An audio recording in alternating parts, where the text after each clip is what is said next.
Hello friends, Radhe Radhe. कैसे हैं आप सभी? आशा करती हूँ आप सभी अच्छे होंगे। तो जी देखिए, लास्ट वीडियो में जो मैंने आपको दिखाया था कि मुझे 2 कुर्ती सिलनी थी और जो ये दीदी सलवार अभी टांग रही है ना, तो ये इसी कुर्ती के साथ की ही टांग रही हैं। और जो जामनी वाली थी पर्पल कलर में, वो तो मेरी रेडी हो गई थी और मैंने तुरपाई पे दे दी थी। और तुरपाई पे देने के बाद अब मैं कर रही थी इसकी कटिंग, क्योंकि अब वो वाला तुरपाई से आ जाएगा और फिर जब तक ये भी सिल जाएगा फिर ये तुरपाई पे चला जाएगा। तो मैंने वीडियो में आपको बताया ही था लास्ट वीडियो में कि भई मैं सबको लेके चलती हूँ, ये नहीं है कि अपने काम से काम रखूँ, लेकिन जो हमारा स्टाफ है, उनका जो मन होता है, जिस तरीके से उनको कंफर्टेबल होता है, उसी तरीके से मैं भी अपने काम को लेके चलती हूँ। क्योंकि ना कभी ये नहीं सोचना चाहिए कि वो हमसे कमा रहे हैं, बल्कि ये सोचना चाहिए कि हम उनसे कमा रहे हैं। अगर देखिए हमारा जो स्टाफ है वो हमसे खुश नहीं रहेगा और फिर हमारा काम कैसे चलेगा? तो इसीलिए हर एक चीज़ को लेके चलना पड़ता है। और जामनी वाली जो कुर्ती थी वो तो तुरपाई पे चली गई थी, अब मैं कर रही थी इसकी कटिंग। और जो दीदी है ना, वो भी छोटे-मोटे काम जैसे मशीन खाली होती है तो वो करने बैठ जाती हैं। वैसे तो वो अधिकतर अपनी मशीन पे ही करती हैं, यानी अपने जो घर जाकर ही करती हैं। तो अभी जो उन्होंने ना एक सलवार काटी थी, तो उसी की ही जो बेल्ट है वो तैयार कर रही थी। जो भी जोड़ आए थे उसमें उन्होंने इंटरलॉक करके और उस पे ही सिलाई लगा रही थी। तो मुझसे पूछ रही थी कि मशीन पे अब तेरा काम है? तो मैंने कहा नहीं दीदी, अब कुर्ता कटिंग करके बस कुर्ता जो है वो ही सिलूँगी, अगर जो भी काम है तो तुम अपना कर लो। तो इन्होंने जो सलवार थी उसकी कलियाँ जोड़ ली थी, बेल्ट बना ली थी, तो ऐसे छोटे-मोटे काम ये कर लेती हैं, फिर बाकी जो काम होता है ना वो अपने घर जाकर ही करती हैं। और मेरे पास ना एक कमेंट आया था, उन्होंने मुझसे बोला था कि जो हमारी सिलाई मशीन है उसके बारे में बताइए कि सिलाई मशीन क्या बिना लाइट के चलती है? तो जी मैंने वीडियो में क्लियर बताया था कि हाँ जी, मेरी जो मशीन है वो बिना लाइट के चलती है। मैं पैरों से भी चला सकती हूँ, लेकिन मैं पैरों से नहीं यूज़ करती। क्योंकि पैरों में ना मेरे बहुत ज़्यादा पेन हो जाता है, जो पैर है ना वो सूजन आ जाती है। इस वजह से देखिए पूरा दिन मेरा खड़े होने का काम है, मशीन पे बैठने का काम है, तो पैरों में ना बहुत ज़्यादा थकावट हो जाती है। तो इसीलिए मैं पैरों से मशीन नहीं चलाती, मैं अपनी लाइट से ही चलाती हूँ। जो भी मोटर लगी हुई है, तो वो बिजली से लाइट से ही चलती है और बिना लाइट के वो नहीं चलती। और अभी ना आंटी जी आ गई थी, आंटी जी की बहू का ये सूट सिला था और आंटी जी आई थी सूट लेने के लिए, तो बोल रही थी कि बेटा एक सूट और सिल देगी संडे तक। तो मैंने बोल दिया था कि आंटी जी दे जाओगे तो मैं पक्का सिल दूँगी और अगर आपने लेट किया तो फिर मैं भी लेट कर दूँगी। तो गली की ही आंटी हैं, बस 2-3 घर छोड़ के ही इनका घर है। इनके बेटे की शादी हुई है ना, तो नई बहू है, नई बहू का ही सूट सिलवाया था इन्होंने। और बस मेरे जो सूट है वो भी कटिंग हो गई है और सूट की कटिंग करके तो बस मुझे स्टिच करना है, फिर लगेंगे शाम के खाने-पीने में। और बच्चों के हो रहा है ट्यूशन का टाइम, जो बच्चे अपने-अपने ट्यूशन जा रहे हैं, कुछ आ रहे हैं। बस यही हमारा पूरा दिन ऐसे ही निकल जाता है। और सही कहूँ ना, मुझे सिलाई करने में ना बहुत एक इंटरेस्ट आ जाता है और एक खुशी भी मिलती है। खुशी इसलिए मिलती है कि जब कोई हमारी तारीफ़ करके जाता है, 2-4 जने हमसे मिलते हैं, कस्टमर आते हैं, तो उस चीज़ की हमें खुशी होती है। और मन इसलिए इस काम में देखिए मन इसलिए लग जाता है कि एक तो हम बिल्कुल भी फ्री नहीं होते हैं, घर के काम से ही एक तो फुर्सत जो लेडीज़ से होती है ना, हम लेडीज़ों को घर के काम से ही फुर्सत नहीं होती। और घर के काम से थोड़ी बहुत देर के लिए जो अगर हमें टाइम मिल भी जाए, तो फिर उसमें क्या रहता है हमारा कि भई इधर-उधर बैठ लिए, धूप में चले गए, धूप में बैठकर बातें कर रहे हैं, तो उन चीज़ों से हम बिल्कुल फ्री हो जाते हैं और इसी में ही हमें सुकून मिल जाता है, आराम मिल जाता है कि हम ना इधर-उधर बातें करने में, टाइम पास करने के लिए हमारे पास कोई टाइम नहीं होता है। हमारा जो भी टाइम पास होता है, तो वो सारा का सारा हमारा सिलाई में ही होता है। तो सिस्टर मैं भी आप लोगों से यही कहूँगी कि अगर आप लोगों को भी सिलाई आती है, तो धीरे-धीरे काम को आगे बढ़ाइए, धीरे-धीरे आगे काम को शुरू कीजिए। अगर शुरुआत करोगे तो काम आगे बढ़ेगा ही बढ़ेगा।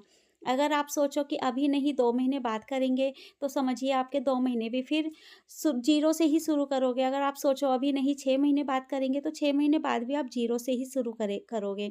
तो ज़ीरो का देखिए, ज़ीरो की गिनती तो यहीं आज से ही शुरू कर दीजिए। अगर आज ज़ीरो हो तो धीरे-धीरे करके ज़ीरो से 1 और 2, 2 से 4, 4 से 10 भी होंगे। तो लेकिन आप शुरुआत कीजिए, क्योंकि शुरुआत नहीं करोगे तो कुछ भी नहीं होगा लाइफ़ में और शुरुआत करोगे तो ही आगे कुछ बढ़ोगे। और मैंने आपको वीडियो में कितनी वीडियो मैंने ऐसी बनाई हैं कि देखिए मैंने जो अपनी वीडियो में बताया है कि मेरे पास कुछ भी नहीं था और जो भी सब कुछ किया है मैंने स्टिचिंग से ही किया है, स्टिचिंग से ही सब कुछ। सिलाई मशीन भी मैंने स्टिचिंग से खरीदी है और जो मैं मशीन पे काम करती थी वो हाथ की मशीन से करती थी। काम आगे बढ़ा तो हाथ की मशीन से फिर मैंने पैर की मशीन ली, पैरों की मशीन से फिर मैंने मोटर ली है।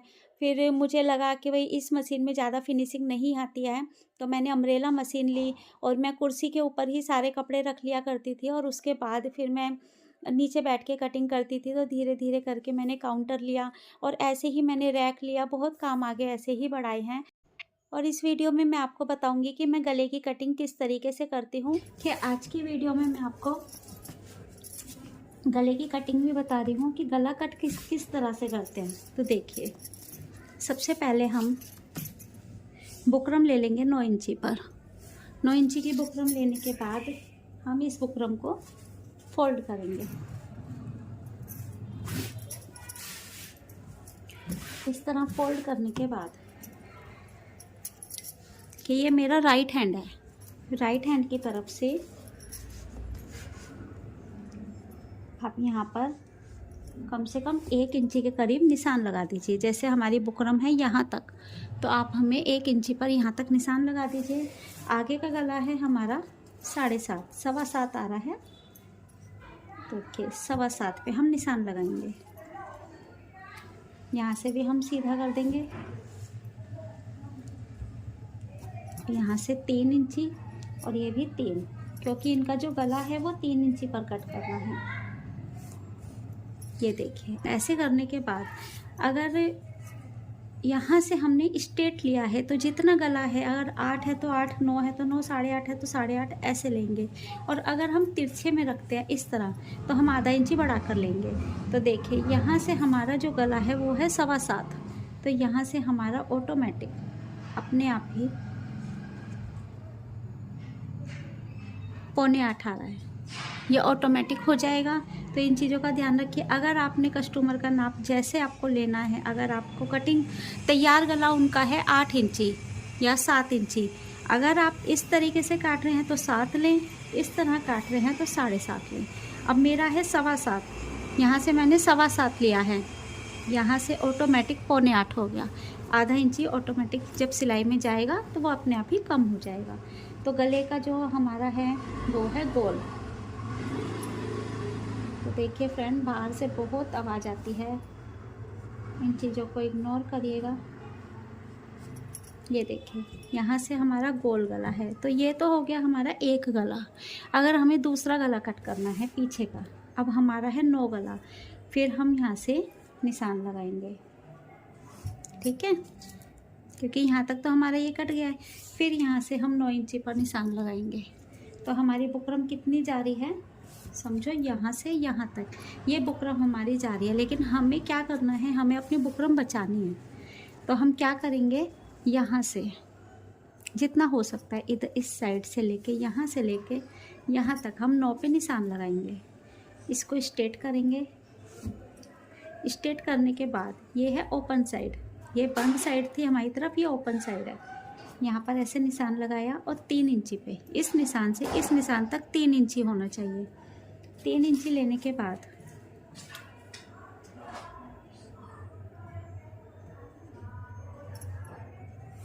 इसको हम मिला देंगे। अब यहाँ से यहाँ तक हमें 9 मिल गया, तो हम क्या करेंगे, यहाँ से गोलाई दे देंगे। इस तरह से गोलाई देने के बाद एक गोलाई हम इसके साथ साथ देंगे। तो देखिए, ये हमारे दोनों गले कट गए। तो हमारी बुकरम की बचत कितनी हुई, 7 इंची, यानी एक गला अभी हमारा और बन सकता है। तो इस तरीके से मैं थोड़ी बहुत देखिए बचत करती हूँ। और अगर गला देखिए बीच में से जो जुड़ा हुआ आएगा वहाँ पर हम लगाएंगे जॉइंट। इसको तो हम कर देंगे साइड, क्योंकि इसमें अभी हमारे और गले कट जाएंगे।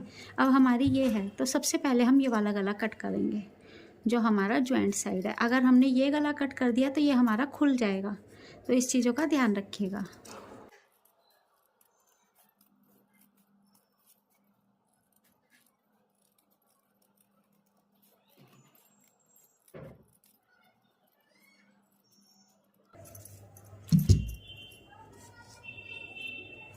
ये देखिए, ये हमारा गोल गला एक बनके रेडी हो गया है। अब इसी हम रखते हैं साइड। अब जो हमारा ये गला है, तो हम क्या करेंगे, सबसे पहले हम ये मिला लेंगे। अभी जॉइंट वाला हम सबसे लास्ट में कट करेंगे, उससे क्या होता है कि हमारा जो गला है वो हिलता नहीं है।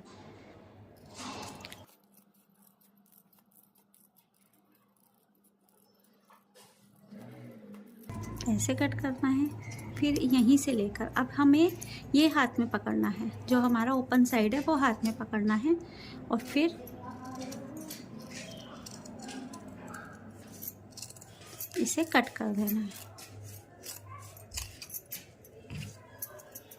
तो देखिए ये हमारा गला कट हो गया। अब ये हमारा जॉइंट जो है, अब हम इसको कैसे जोड़ेंगे वो मैं आपको बताती हूँ। देखिए ये है हमारी सिलाई मशीन, और ये मैंने ली है एक बुकरम।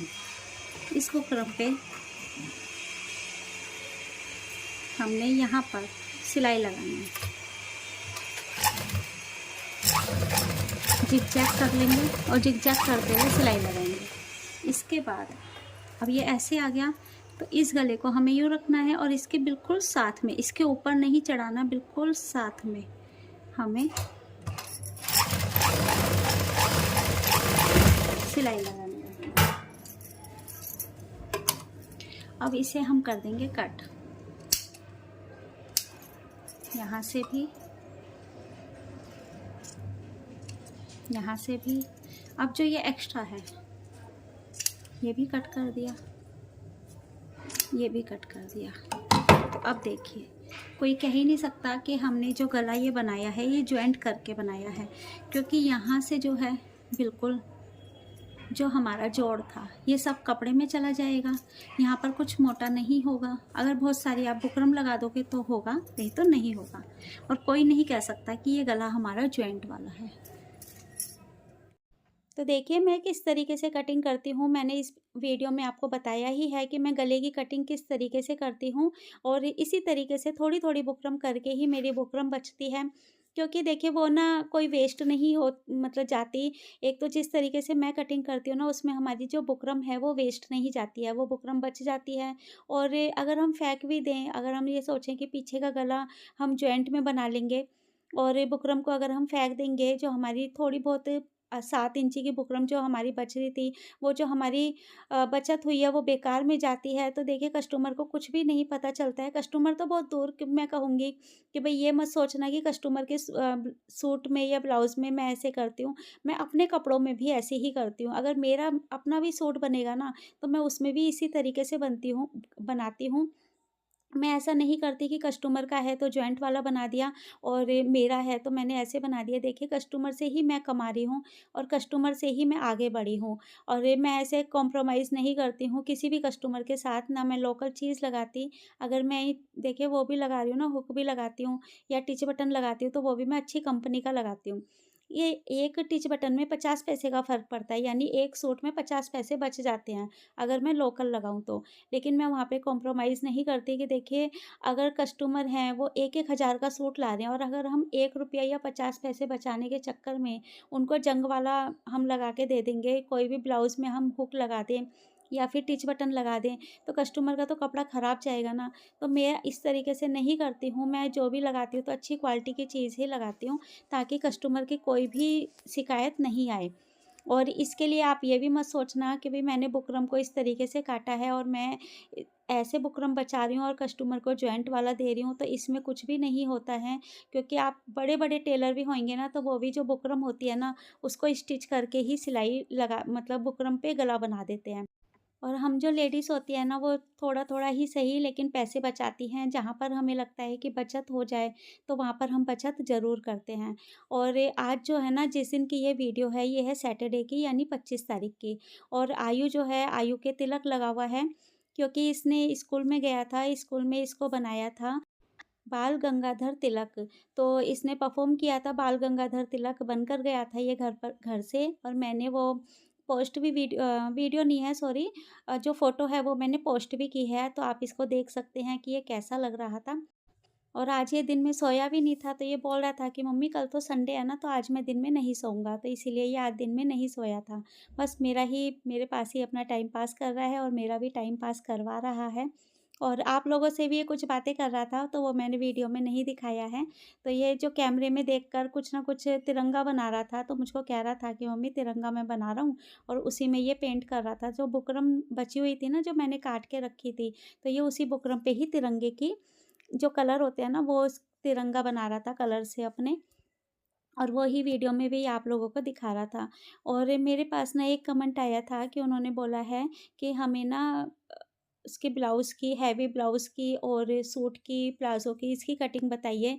तो देखिए सिस्टर, मैं 1-2 दिन में कटिंग करूँगी, और मैंने आपको पिछली वीडियो में बताया भी है कि ये गुड न्यूज़ है। तो गुड न्यूज़ मैं देखिए सस्पेंस इतना नहीं रख रही हूँ, मैं पहले ही बता रही हूँ कि गुड न्यूज़ ये है कि हम एक शॉप ओपन कर रहे हैं। अभी 2-3 तारीख में शॉप ओपन हो जाएगी, और उसी के चक्कर में मैं थोड़ा-सा बिज़ी थी, और इसी चक्कर में ना मैं आपको वीडियो नहीं बना पा रही हूँ, और इस शॉप के चक्कर में थोड़ा-सा लगे हुए हैं, तो वीडियो मैं अपलोड भी नहीं कर पा रही। एडिट करने में, वीडियो बनाने में भी थोड़ा टाइम लगता है, तो इसीलिए मैं वीडियो नहीं बना पा रही हूँ। तो मैं वीडियो जैसे ही शॉप ओपन ओपन हो जाएगी, तो उसके बाद मैं कंटिन्यू वीडियो रखूँगी, और ये देखते हैं कि शॉप में क्या-क्या सामान, क्योंकि जो शॉप है ना, वो मेरी सिस्टर ओपन कर रही हैं हमारे घर के पास ही। तो थोड़ा-सा सपोर्ट जितना मुझसे होगा मैं सपोर्ट उनको करूँगी, और बाकी फिर दुकान तो देखिए उन्हीं की है, दुकान उनकी क्या, बस हमारे भोले बाबा की है। उनकी दुकान है, ओनर भोले बाबा हैं, बाकी हम तो सब लेबर हैं। तो बस भगवान जी उनकी, भोले बाबा जी उनकी दुकान को खूब आगे बढ़ाएँ, खूब आगे दुकान चलाएँ, और जितना मुझसे होगा मैं उतना सपोर्ट उनको करूँगी। और उन्हीं की दुकान के चक्कर में ही ना थोड़ा-सा मैं बिज़ी थी, तो इसी वजह से मैं वीडियो एडिट भी नहीं कर पा रही हूँ, और वीडियो बना भी नहीं पा रही हूँ। और मेरे पास ब्लाउज़, और जो आप हैवी सूट की कटिंग के लिए बोल रहे थे ना, तो वो मेरे पास रखी हुई है कि उसकी पैंट और कुर्ती मुझे कट करनी है, तो वो पूरी वीडियो मैं आप लोगों के साथ जल्द ही शेयर करूँगी। और अभी थोड़ा-सा वेट कर लीजिए, जब तक दुकान ओपन नहीं हो रही है, शॉप ओपन होते ही मैं वो वीडियो ज़रूर जल्द से जल्द कटिंग करके मैं वीडियो अपलोड कर दूँगी। और ब्राइडल में मेरे पास एक ब्लाउज़ आया हुआ है, वो भी बहुत हैवी साइज़ का है, तो वो भी मैं आपको शेयर करूँगी। उनका काफ़ी हैवी साइज़ है, कमर ही मुझे जहाँ तक याद है, तो वो कमर ही उनकी 41 की से प्लस ही है, 41 प्लस ही है। तो आप खुद ही समझ सकते हैं कि कितना हैवी साइज़ में मुझे ब्लाउज़ बनाना है। तो वो भी मैं वीडियो ज़रूर जल्द ही आप लोगों के साथ शेयर करूँगी। और मेरे पास ना कमेंट आते हैं कि आपकी वीडियो बहुत अच्छी लगती है, तो देखिए डियर, जो भी मुझको ये कमेंट करता है, मैं सभी के लिए कहूँगी, सबको ही मैं दिल से थैंक यू बोलना चाहूँगी कि आप जो कमेंट करते हैं ना, उससे हमें मोटिवेशन मिलती है। मैं मोटिवेशन की वीडियो बनाती हूँ, लेकिन आपके एक लाइक और एक कमेंट पे ना मुझे मोटिवेशन मिलती है। मुझे ऐसा लगता है कि मेरी वीडियो किसी के तो काम आ रही है, और जितना भी मुझसे होता है, मैं हर तरीके से सबको ही सपोर्ट करती हूँ। और देखिए, ये जो है सूट मैंने बोला था ना कि तुरपाई पे चला जाएगा, तो देखिए तुरपाई से आ गया है, और जब तक ये तुरपाई से आया, तो मेरा दूसरा जो सूट है ना, वो भी कट करके सिल गया है, बस सिलने ही वाला है। तो ये जो सिलती हैं, जो तुरपाई करती हैं, वो बस आयु से ऐसे ही मज़ाक करने लग गई थी, आयु से कुछ बातचीत कर रहे थे। क्या इन दोनों की बात चल रही थी वो तो मुझे नहीं पता, याद नहीं है, सॉरी, सुन तो मैं रही थी, लेकिन अब मुझे याद नहीं है। ये दोनों ही बातों में लगे हुए थे। और इतनी देर में मेरा सूट भी बन के रेडी हो गया है, और वो वाला सूट आ भी गया है, तो बस अब मेरा ये सूट तुरपाई पे चला जाएगा। और वीडियो को यहीं पर ही एंड करते हैं, और आप प्यारे-प्यारे कमेंट करते रहा कीजिए, क्योंकि आपके कमेंट से मुझे मोटिवेशन मिलती है, और मैं भी ये इसी टाइप की वीडियो बनाती हूँ कि आप आगे बढ़ें और खूब तरक्की करें। मेरी किसी चीज़ से अगर आपको आगे बढ़ने के लिए कुछ मोटिवेशन मिलती है, कुछ हौसला मिलता है, तो मुझे उस चीज़ की खुशी होती है। तो हम मिलेंगे ऐसे ही नेक्स्ट व्लॉग में, तब तक के लिए राधे राधे, और प्लीज़ लाइक शेयर सब्सक्राइब करना।